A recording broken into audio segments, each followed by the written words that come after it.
Back in 2006, a shocking claim appeared in the U.S. Naval Institute's report.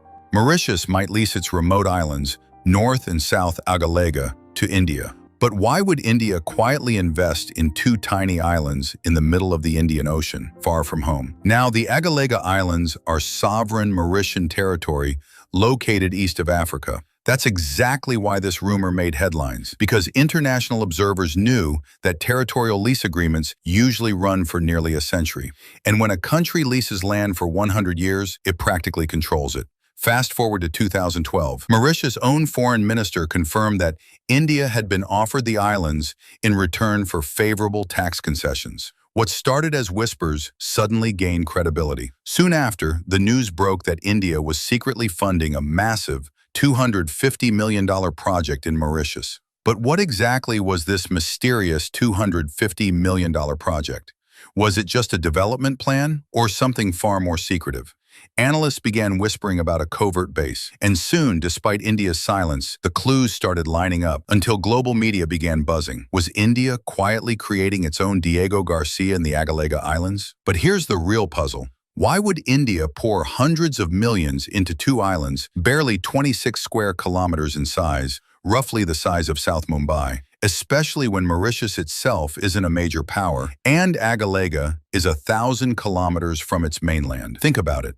Agaléga is isolated. Reaching it takes days. The only supply vessel, MV Trocatia, visits once in 3 months. No tourist infrastructure exists. Only thick jungle and a small community of around 300 people who depend on fishing and coconuts. So naturally the question arose, what is India really building here? And why such secrecy that when former Mauritian PM Pravind Jugnauth was pressed to reveal the deal, he flatly refused, saying the pact had a confidential clause. According to India's official line, the Agaléga initiative is all about improving connectivity and aiding local development.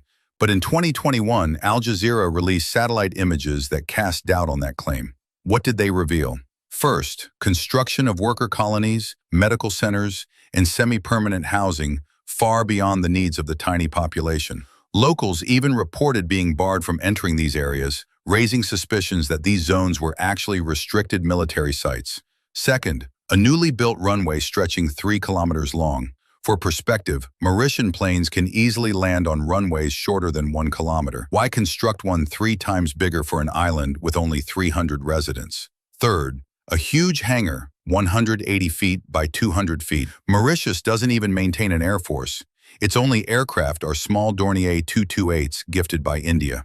So why the oversized hangar? Defense experts point out the dimensions perfectly match India's P8I Poseidon surveillance aircraft. These advanced planes monitor naval traffic, intercept signals, and even hunt submarines. And then came the clincher. A BBC photo leak showed an actual P8I stationed in Agaléga.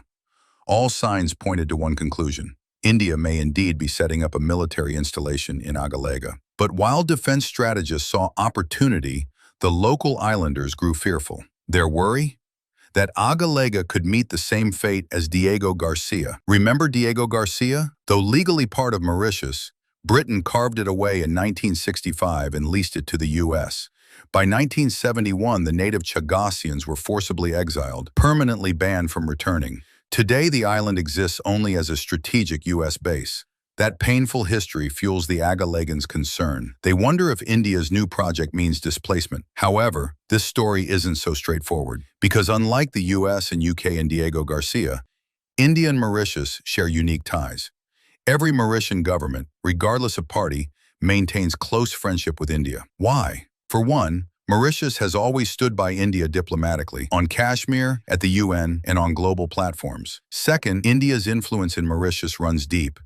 Back in 1983, India saved Mauritius ruling party MSM from a coup through Operation Laldora. Since then, Indo-Mauritian ties have only grown stronger. Pravind Jugnauth, the Prime Minister until 2024, consistently called India a brotherly nation. Even opposition leaders like Paul Berenger, once rivals of MSM, have honored India. Berenger himself awarded Modi Mauritius' highest civilian honor in 2025. This bipartisan support has roots in identity. About 70% of Mauritians trace ancestry to India, and Hinduism is the country's majority faith. the only African nation where this is true. So politics naturally leans pro-India. Add to that, Mauritius depends heavily on India for trade, loans, development, and defense. India has built most of its infrastructure, from metros to hospitals, labs to community centers. Over just the last decade, India extended $1 billion in soft loans and nearly $400 million in grants. So yes, Mauritius is deeply connected to India, not just in culture but in governance. Indian officers even head critical institutions, the Coast Guard, hydrographic services, aviation squadrons, and national security. Around 20 Indian officials serve in Mauritius at any given time. Still, why would India invest so heavily? The real answer lies in geostrategy. Agaléga's location is priceless. It sits at the mouth of the Mozambique Channel, one of the busiest maritime routes. After the Suez Canal, it's the next major link between Asia and the West. In fact, during the 2021 Suez blockage, ships were rerouted through this channel, and Agaléga lies perfectly placed to watch over it. With Agaléga, India gains three strategic advantages. Intelligence gathering. Surveillance gear placed here can monitor Chinese naval movements across the Indian Ocean. Countering China.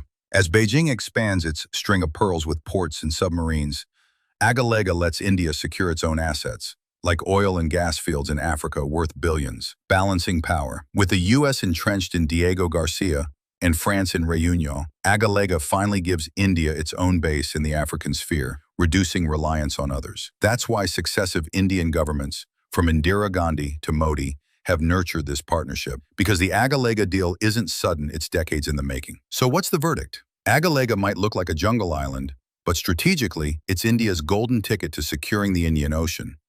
And unlike Diego Garcia's tragedy, all signs suggest India will not uproot locals. As Mauritius's own foreign minister once put it, India brings others to the table, not pushes them away. And that's the difference. Where colonial powers once snatched territories and threw out natives, India has walked a different path, one based on partnership, culture, and trust. Mauritius doesn't see India as an invader. It sees India as family. The shared history, religion, and people-to-people connection make this bond unlike any other. But there's also a bigger picture. For decades, the Indian Ocean has been dominated by Western powers. America in Diego Garcia, France in Réunion, the UK and Gibraltar-like territories.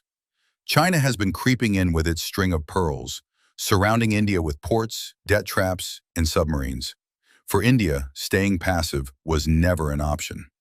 Agaléga represents a bold shift, India finally stepping out to claim its rightful place as the guardian of the Indian Ocean. This is not just about one island. It's about securing vital trade routes that carry most of the world's energy and goods. It's about protecting African partners, defending India's billion-dollar investments, and ensuring that the Indo-Pacific is not controlled by one superpower alone. It's about balance, and India is providing that balance. Even more importantly, Agaléga signals India's arrival on the world stage as a serious naval power. The days when India only relied on others for bases are over. With P8I aircraft stationed at Agaléga, India can monitor thousands of kilometers of ocean, track Chinese submarines, and keep pirates, mercenaries, and hostile forces in check. It gives India not just reach, but dominance. For Mauritians, this project may come with uncertainty, but history shows India has always invested in their progress, building schools, hospitals, metros, homes, and jobs. Unlike the eviction of the Chagosians from Diego Garcia, Agaléga is not about erasing a community. It's about empowering a nation while serving a mutual strategic interest. And here lies the true essence.